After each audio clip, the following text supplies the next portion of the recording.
Okay, see, this is the interesting part. They Just say, hold.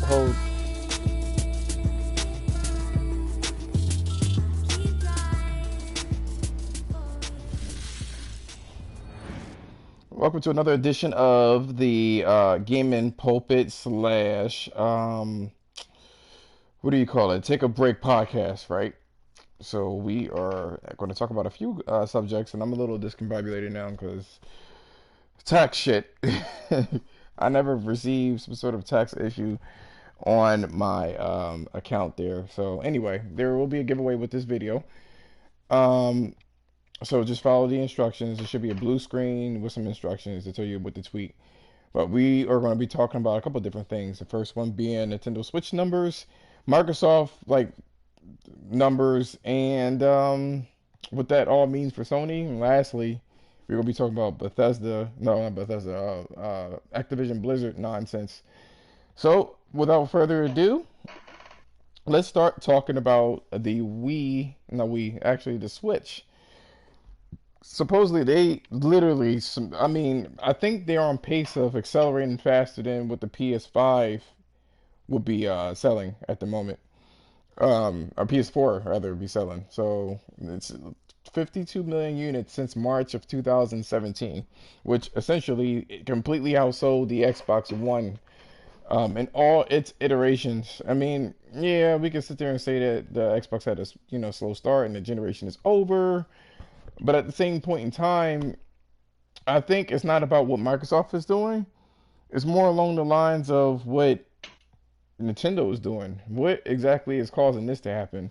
In addition, with Nintendo, they what's crazy about what's going on with Nintendo is that the Pokemon, what the fuck is it? It's what is it called again? Shield and Pokemon Sword, Sword and Pokemon Sword. Shield. Yeah, that shit sold 16 million units in a month and a half. And the funny thing is, on a Metacritic, and if you can confirm with this for me, Terry, it didn't Yes. get good numbers in terms of the user reviews. Like, what's going on, Stapleton? But it didn't get any good numbers actually for um, um, the user At this reviews. current time, Metascore Critic is 80, and the user score is a 4.5, and that's Out of the what? Sword at a 10. So I'm pretty sure it's a 10 system. So it's 80% out of 100, and then it's 4.5 out of 10, unless it's 4.5% out of 10 out of 100. That'd be terrible. No, I don't think Um, it's that bad, but that goes to show you what I think is going on. I mentioned in one of my the gaming pulpit video, I mentioned that nostalgia was part of the issue of as to why it was selling the way that it was selling, and that's pretty fucking crazy to sell that much. That's Call of Duty's numbers, and not only is it Call of Duty's numbers, but it's on one platform. Um, so let me organize my thoughts here. First and foremost, let's talk about the 52 million units and what's going on with that. So Terry, you have any thoughts on that? uh, so they sold, what was it, about 52 million units total, right? And it launched in March of 2017. Um, On my birthday, one, no less. yeah, March of 2017. Now, one thing I would like to point out, which, take it with a grain of salt, is that they were able to release the Switch in China last year of 2019, which, just to give you an estimate here, China has about 1.3 to 1.4 billion people. That's a lot of potential customers there that you can reach out to.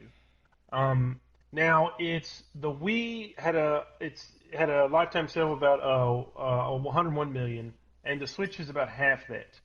Now the thing that should be pointed out is when you look at how many units the Switch and the Switch Lite have sold since the original launch in March of 2017 is really fast, right? It is quite astounding. Um, Now that's not to now. Of course, that's obviously that's a lot of money. That's good business. Can't take that away from them. But I've always kind of been on the side that I look at the Nintendo console as more of a secondary or tertiary device. I could be wrong, but I see most people, they either have a PC, an Xbox, or a PS4.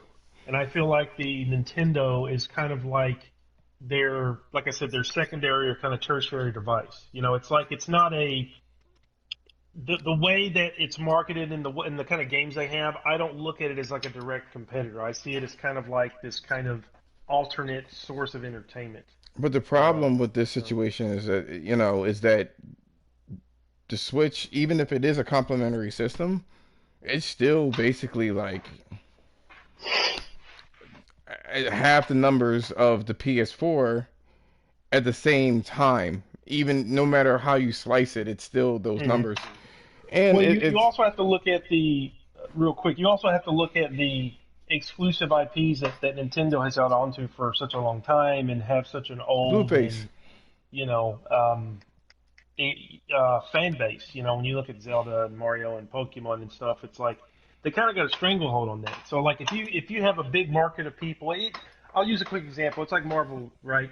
It's like the MCU and shit. It's like if you got a stranglehold on something that everyone really likes, and like you can only see MCU films on the Dinkity Doop system, then everyone's got to buy the Dinkity Doop system to watch the MCU movies. So that's how I kind of look at it. That's just me. Well, that's one of the arguments that I had before, at least a talking point, is that exclusives and what Sony looked like planning on doing. We don't know what they're doing, what like Horizon Zero Dawn and stuff like that. And is it a good idea to broaden the amount of devices you could use for your software, or to keep it in a closed walled garden situation? Because it looks like it's doing Nintendo great. Now, despite the fact that they sold 52 million, despite that fact, and it is cheaper. It launched at a cheaper price than the PlayStation 4 and the Xbox One, regardless of how you look at it. And it's kind of looked at as a handheld device, you know what I mean, and nothing too intrusive. But also, you need to look at, since Pokemon sold 60 million, it's Nintendo games are going to cater Nintendo consoles. They're not trying to take a Doom port and smash it into a fucking handheld that runs poorly, or any of that nonsense. I mean, those the Pokemon actually legitimately is catered to that particular system. But what's curious is the reason why. Yo, what's going on, Peg? Don't forget to subscribe if you haven't. One of the things that is very curious about this is that the user reviews are hot garbage. Hot garbage. Particularly for the most recent. For the most recent, for the Sword and Shield, but yet. And just to state it again, it's 80% on the Metascore, but which that doesn't count. It's 4.5. Okay, so Metascore is 80 based on 85 critics. The user score is 4.5 out of 10 based on user reviews. 4,500 reviews, and that's Pokemon Sword. And Pokemon Shield is basically the same thing score-wise. So just throw that out there. Well, that's the whole thing, and it's like, why on earth did it sell what it sold if no one really liked it? So I thought about this. I looked at all Nintendo's numbers, not Nintendo's numbers, but I looked at games that sell a lot. You got your Call of Duties. At one point, you had Guitar Hero. Even what's that game called again? Mario Kart sold 20 million. And you got to think about it. Why are they doing? Not all of them, but specific ones are doing crazy numbers, and it's typically the ones that involves party setting. Do you want to hear the one? You want to hear the ones that have the crazy numbers? It's exclusively. I'm not going to read the sales number. I'll just tell you the games. You got from greatest to least. You got Mario Kart 8 Deluxe. That's 20 million Super units. Smash Brothers Ultimate. You got Super Mario Odyssey. You got The Legend of Zelda: Breath of the Wild. You got Pokemon Sword and Shield. It's always the same stuff. Like that's what I'm saying. Like if Nintendo is the only market where you can play a Zelda game or a Pokemon game or whatever, like it's kind of the argument way back in the day, like when we talked about how Gears of War sold so well on the Xbox, right? Because it's like they don't have any other games. You know, of course, if they have a quality exclusive and like people have money to spend, that's the only option they have to spend the money on. So Yeah, yeah, but even though there's that there's game is, there's oh, go more ahead. to the story to that though. Like, you can look at it like that and say that these games are in this walled garden. At the same time, regardless of how you feel about this, one of the biggest um, situations with this is that Mario's going to sell because Mario came out when Nintendo didn't have any games that much. So that was already going to happen. Um, Zelda, it was basically people were saying that it was the best game of the generation when it released without the generation being over. So people are definitely going to try that. And then there was a lot of hype around the play the Switch in general. You know what I'm saying? So those games came out in the beginning of the generation. And the funny thing is too, the other Pokemons, the Pokemon X and Y and all the things, everything, all the Pokemons that came out before the Sword and Shield did 16 million. So that 16 million for Pokemon, it looks to be front loaded. You know what I'm saying? It looks to be that's all it's really going to do. It's probably going to peak at 17,000 or 17 million. But then you got to look at Mario Kart. Mario Kart sold 20 million. Those games are sold the biggest million, and then Smash Brothers. Smash Brothers sold. But if you look at all of this stuff, they are party games. And to me, like Guitar Hero and things of that nature, it looks like party games do really, really well in that market. Something that's easy to get into, something that doesn't require too much thinking power, just like the Call of Duty games. Mario Kart, you don't need to think too much into, and Smash Brothers is really you got two. I mean, there's a lot of meta um, stuff that's going on in behind the scenes when it comes to Smash Brothers, but there's extra shit.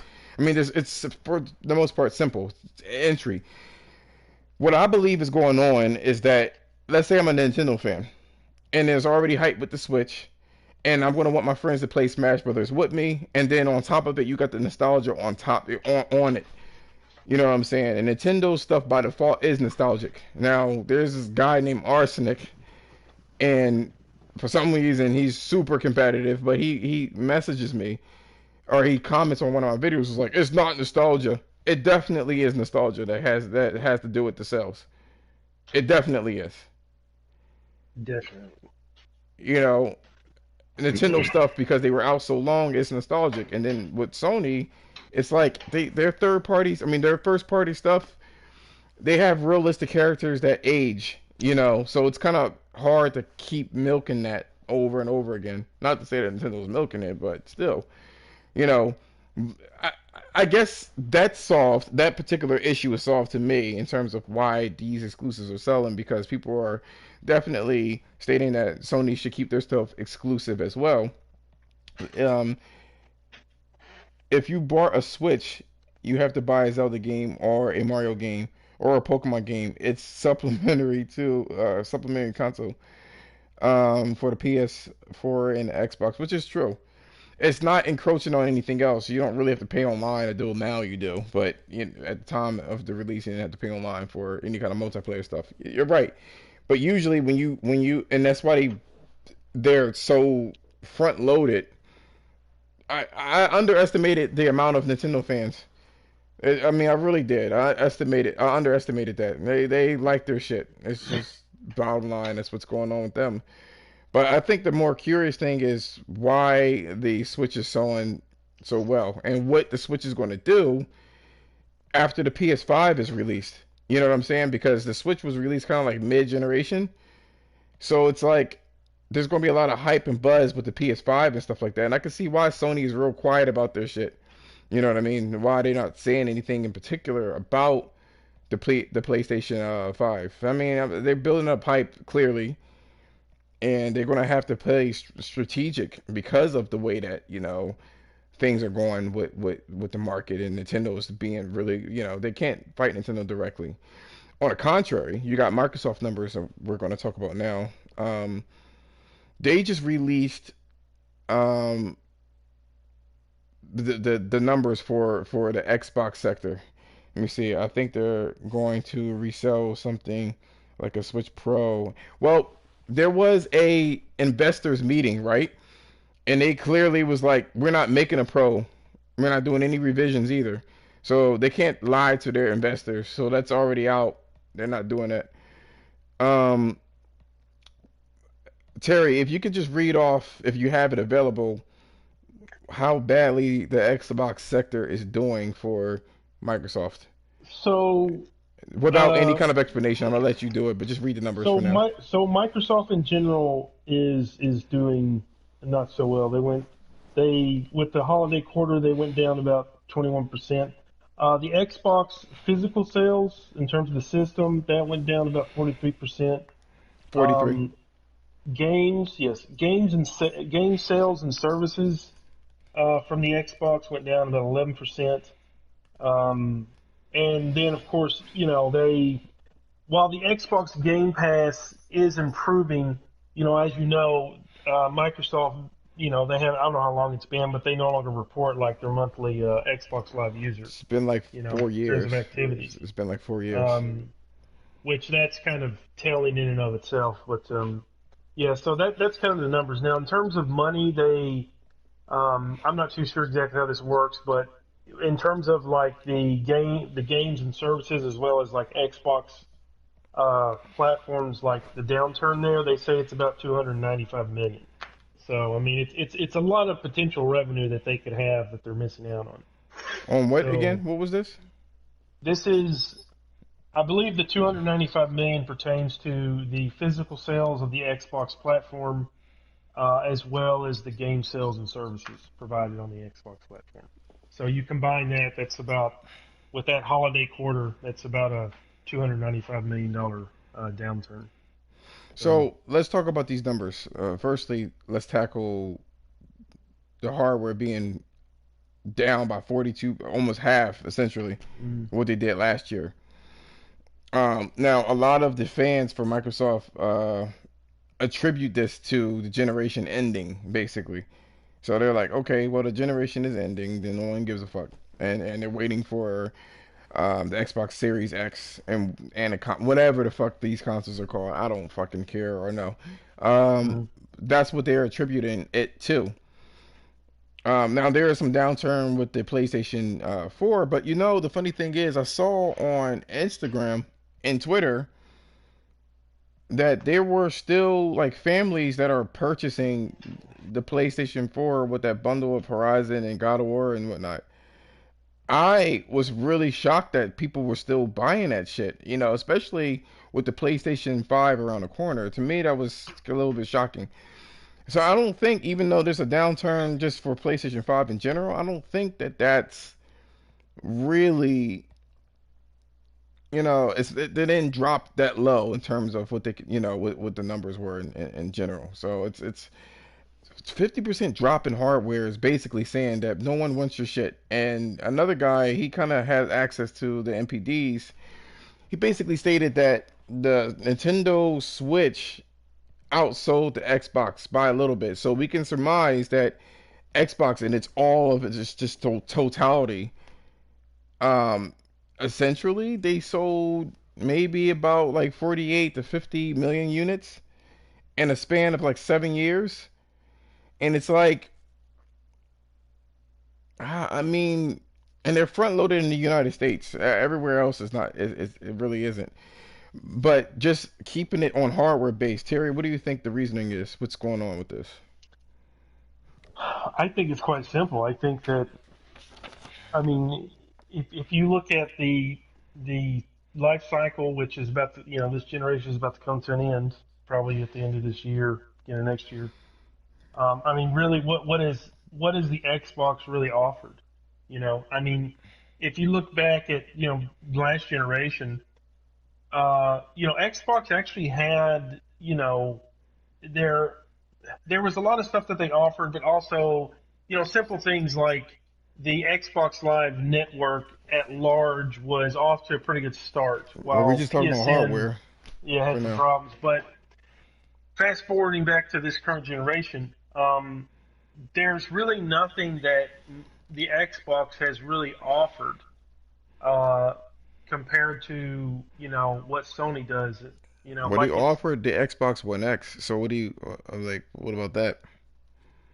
And I that, mean that's the well, like more the world's what's most the powerful console. what's the point of that if you don't have any great software to exploit that? Oh, but they You know, do it have great it software though. it boils down to, I mean, what you may have a few exceptions like Forza looks like a really nice No, no, game, no. but I You're mean, taking out you're taking exclusives, but you gotta okay, understand that what drives console sales a lot of the times is the third party. So that being said, if you have third party completely utilizing the system, hmm point in case the what do you call that shit again? Redemption, Red hmm Dead Redemption running at 4K, where it wasn't running at 4K on a PS4 Pro. yeah. Or they have like backwards compatible games that run in 4K in general as well. So they do have software. So what's good with that? Well, if that's the case, then I would have to simply allot it to, maybe it's a hive mind thing. Maybe it's like, because the PS4 has done so well, because so many people have a PS4, it's like, if you want to play the whatever the latest Call of Duty is or whatnot, it's like you're probably better off gravitating on the PS4 version, because that's probably where it's at. A simple example would be, let's look at something like Tekken 7, right?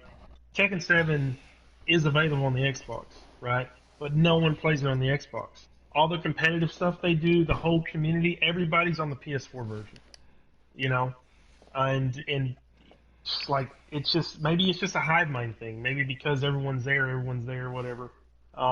But I would say things like, I feel like the PlayStation, in terms of when you look at things like PlayStation Plus, when you look at the services that are offered, just the network in general, and like the interface, like there's so many things that are just simplified and not so convoluted. Microsoft, they have redone the Xbox interface upteen times, and it's like, just as their user base kind of gets used to how things are, they kind of switch it all over again.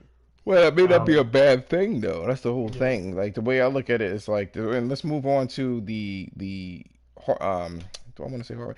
The software and how that plummeted as well. I think what you say the downturn was It's about 11%. 11%. So, So there so are typically over the holiday quarter, you expect an increase, but they got a decrease.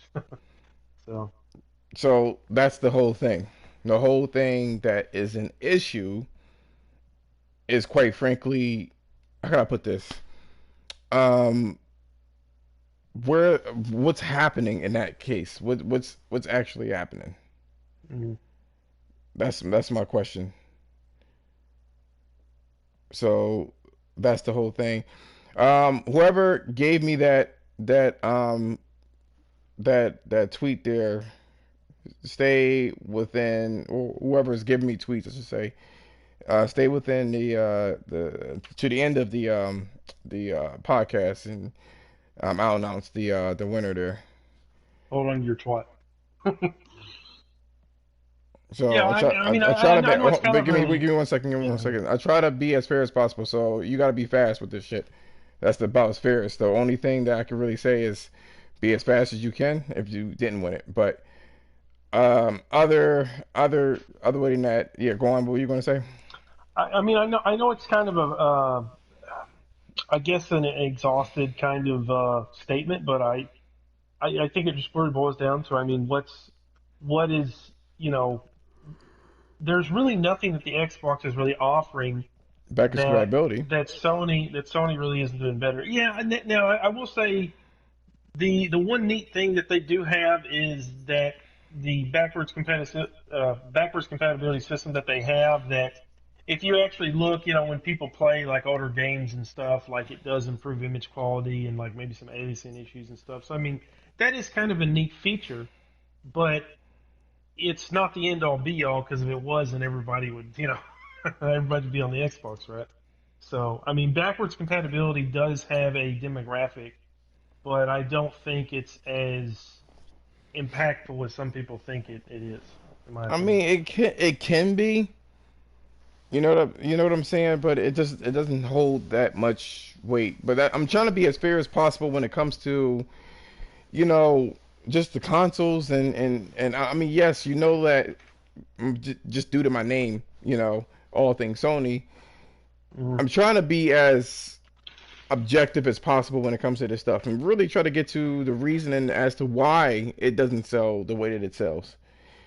And I think you were onto something. Hive mind mentality. Yeah. I feel like that goes to Nintendo as well. The whole hive mind mentality. They were told by all of the publications that Zelda was the best game on Earth in that generation. And what happened? Everyone bought a Switch and that game. Hmm. You know, and it's just funny. I feel like people can't make up their mind. It's the same thing happened with Days Gone as well. So with Days Gone, people said that the game was shit, and then they played it. Was like, actually, I kind of like it. I mean, there's countless times where you may have somebody that steps against the a grain or goes against the grain, decides for themselves. Like, I don't think that this is true, but I think the hive mind has caused it to happen. There's a lot of people that say that Xbox has no games, has no games, has no games, has no games over and over and Same over thing again. happened to the PlayStation 3. So Yeah, it did. They used to say that the PlayStation 3 didn't have any games.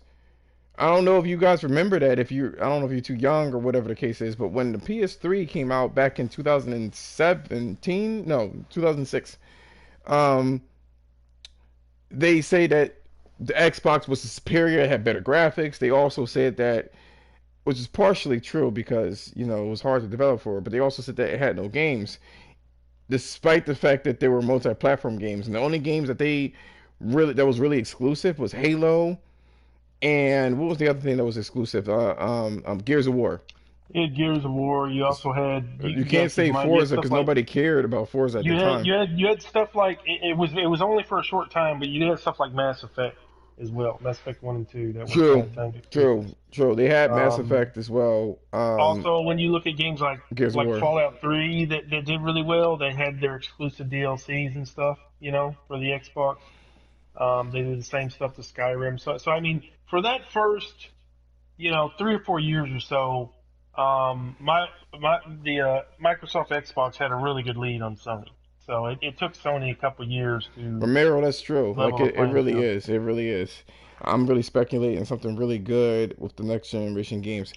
Hey, Uh Halo, I will say, is dead. As in, you had the original group of people at Bungie, right, that made this iconic first-person shooter that everyone loved, and then they've gone and moved on.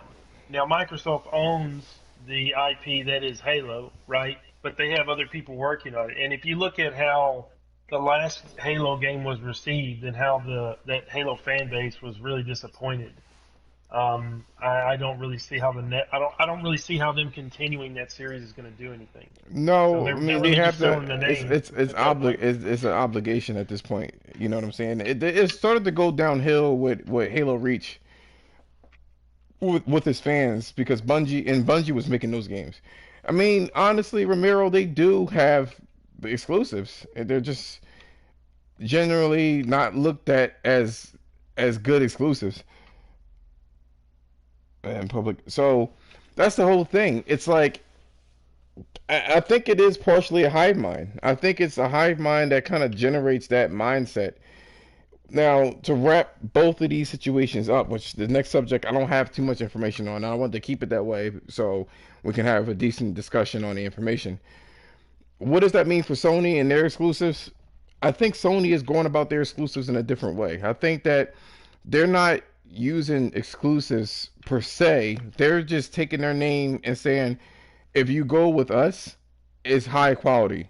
Period. That's what they're saying. It's going to be a high quality setting when you go to us. Like if you buy our console or our name is attached to it, you will know that that game is associated with good things. Um, And looking at that, I don't think they're going to give that up in particular. I think they are going to kind of expand to do different things for sure. But at the end of the day, I think that's what they're planning on doing. They're selling their name essentially. Um, I mean, it's kind of strange to see what they are going to do.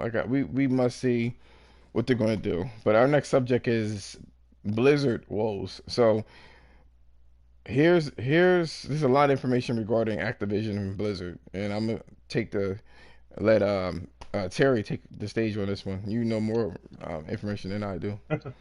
Yeah. As you guys may or may not have heard, that Blizzard had recently launched the Warcraft 3 Reforged game. Now, You got to Warcraft 3 explain to him what it Reforged, is. Warcraft 3 Reforged is simply you had, before you had World of Warcraft, you had Warcraft, right, which was a RTS game, starting back in like 94, 95 or whatever. Warcraft 3, which was the last RTS game that Blizzard did with the Warcraft series. You had the base game, Reign of Chaos, and then you had the expansion, which was called the Frozen Throne. They're very beloved games. It's like one of the most well reviewed and kind of one of those eternal PC classics, that no one will ever forget. And Warcraft 3 had such an impact that you have to keep in mind that things like MOBA games, like Dota and League of Legends and Smite and all these other MOBA games I'm probably forgetting, that all started as a custom map on Warcraft 3. That was just some guy's idea where he would take these hero units and he would create these lanes, and you just have these enemies that would constantly kind of, assault each other, and then the individual players controlling the hero units, would kind of determine the flow of battle. And that started as a custom map on freaking Warcraft, So that kind of shows you just the amount of impact that game has had throughout games in the in the following years. Now, of course, ever since you have the merge of Activision Blizzard, they've always seemed to make one mistake after another. Well, Warcraft 3 Reforged was basically going to be Warcraft 3, but it was going to be just a total remake, right? You would have graphical fidelity increase. You would have, they would remake the cinematics from the original. The in-game cutscenes would actually have cinematic camera angles and stuff instead of just, using the top-down RTS camera. But long story short, the game comes out, and it's all a lie, right? They didn't remaster the cutscenes and stuff. They didn't change the camera views. You don't have things like the competitive ladders. The way that they do the custom map creator is all messed up. It's a huge mess, and it's gotten so bad that the people are in such an uproar that as of recently, We're the talking Metacritic about score, Blizzard and World of Warcraft, by the way. the Metacritic score for Warcraft 3 Reforged is a 0.8. A 0.8.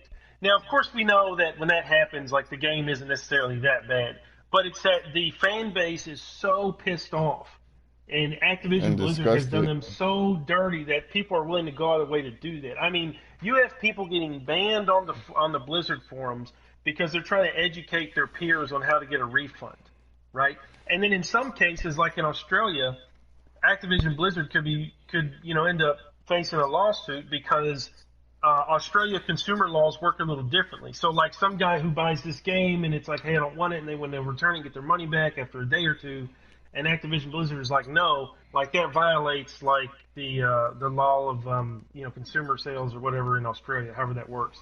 So they could be facing a potential lawsuit there.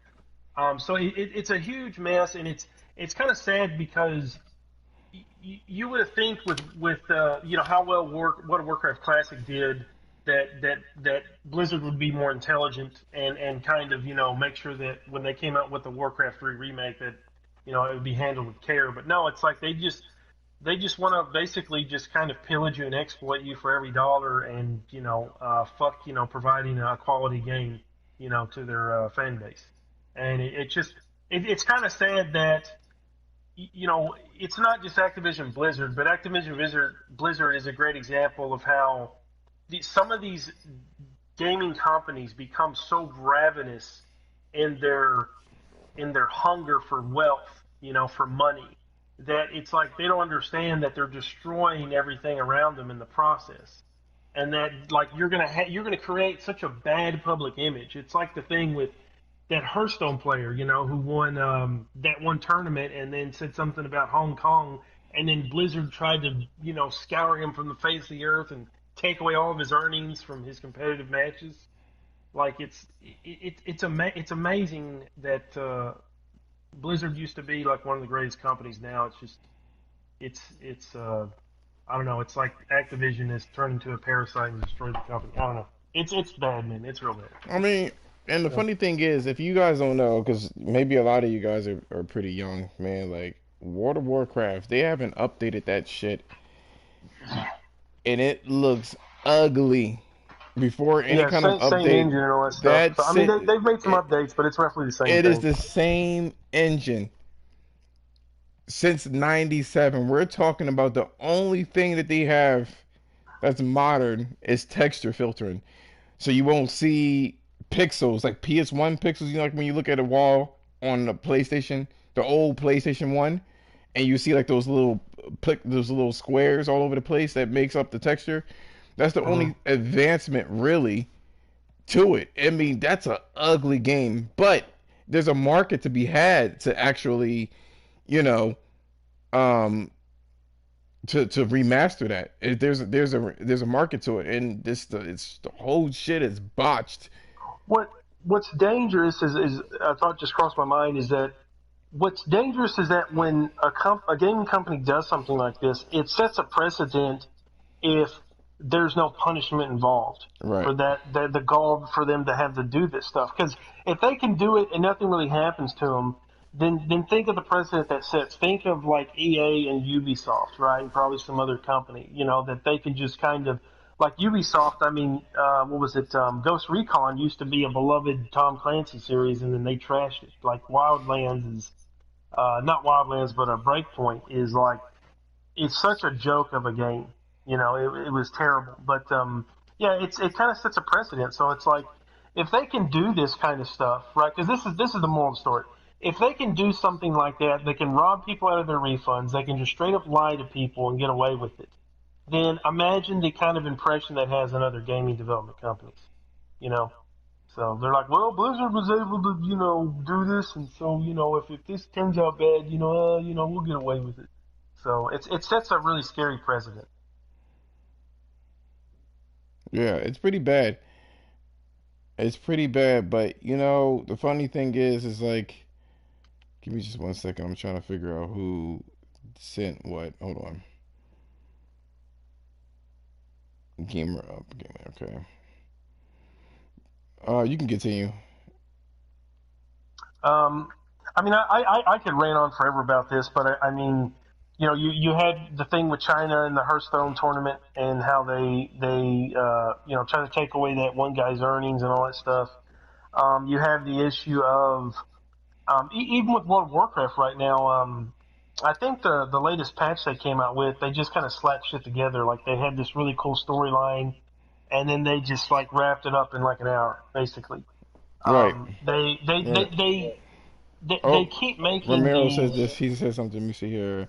Ubisoft has to be Um, working on next generation games. What it when I mean, continue on what you were saying before. These podcasts, just to let you know, usually last for about 45 minutes. We definitely yeah. respect your time. But No, I'll comment on what he says because otherwise I'll just rant about that forever. So if I think it was Ubisoft, right, where like sales wise, like they've had some problems, so they've had to push everything off, for the excuse me for the next year. I think it was. Um, I think. Oh man, I'm trying to remember the article I read, but basically, like, especially with the launch of Ghost Recon Breakpoint, like Ubisoft has been in a really bad downturn financially. So it's like they're kind of like really, probably, yeah, yeah, like they're probably like, oh shit, like all these games we had planned to come out this year, or last year, like they're kind of pushing them back. Um, so it may be possible that they may just be probably going to do the hey, let's release it on current gen and then have it ready so when next gen launches, it'll be there on launch as well to maximize their profit. Yeah. So Yeah, they had some projects that they were working on. They had to push that shit back another year. So Now, one of the things that I'm actually like super hyped on is for Ubisoft, just to let you know, because they're not all bad. But one of the things that I'm really hyped about is I was hyped about is Watch Dogs Legion. I actually like the other Watch Dogs. It was pretty cool. Um, but they it's delayed too, and we already talked about this the last podcast. They just delaying everything to be real close to the next gen to keep mm, themselves relevant. So they'll be there, the first people that are there, you know, and that's what I believe is going on with that one. But I was heavily disappointed. I really was. I wanted that game. I mean, people were like, "Oh, it's The Last of Us." They're so afraid that The Last of Us. Nobody gives a fuck about that. And let me just rant on this about The Last of Us. So on my Twitter feeds, and everybody knows, I do not like the direction that Naughty Dog is going. Because the podcast, you can see up here in the elapsed time at the top left hand corner. We don't got too much time left with this podcast. Um, everybody know I'm just not a big fan of what they do. One guy said that why do the women in Naughty Dog games look like men every time when Neil Druckmann, like, somebody called them Neil Cuckman. So they, like, every one of the women look like men, and I'm like, yo, you're taking the features away from. And then it was like some stupid hipster chick. She was like, oh my god, so women can't have muscles, and it's like, not like that. I don't. Men don't even have muscles like that. not Like, like what? that. You know what I mean? Like, men don't look brolic like fucking, what's her name? Nadine. It's literally just taking the body of a slender male who is in In good relatively shape. good physically fit, and then putting a woman's head on it. I mean, that's quite literally what's going on. And I guess So this is their way of saying they're empowering women. You know what's empowering? Empowering is the actual woman strength. They're seductive. You know what I'm saying? Like, when you look at a snake, right? You don't think power when you look at a snake. You think dangerous. It's just as dangerous as a fucking grizzly bear, but in a different way. You know what I'm saying? So the fact that the girl, like the hive mind we talked about earlier, that's the fucking hive mind to say that, women just girl power. There's been girl power. There was fucking Powerpuff Girls, but there's a different type of narrative that's being released, and they want men to be like women and women to be like men. You know what I'm saying? Like, they had this naked dude in the Last of Us trailer sitting in the fucking chair, and he's about as frail as a man could possibly get. And people are like, that's how a woman would look like in the apocalypse. And I'm like, what happened to this dude that looked like he's fucking, like, he hasn't eaten in 5 days? What about him? It's just, to me, I'm not hyped for The Last of Us. I'll play it just to generate buzz on my channel, but that's about as far as it goes. The game that I'm looking for is Ghost of Tsushima. Just to let you know. And since this stream is almost over, before I forget, um, and I'm going to send it to him in a second here. So, Gamer Up. Congratulations to Gamer Up. He has won the giveaway for this podcast. I'm sending him his PSN now, his PSN code now. So if you're still watching this, let me know if it works. Um, and again, all you had to do if you are in these podcasts is make sure your Twitter is open and make sure you immediately tweet what's on that blue screen. That's all you got to do. Nothing more, nothing less. Um, Let me see. Retweet and shout out.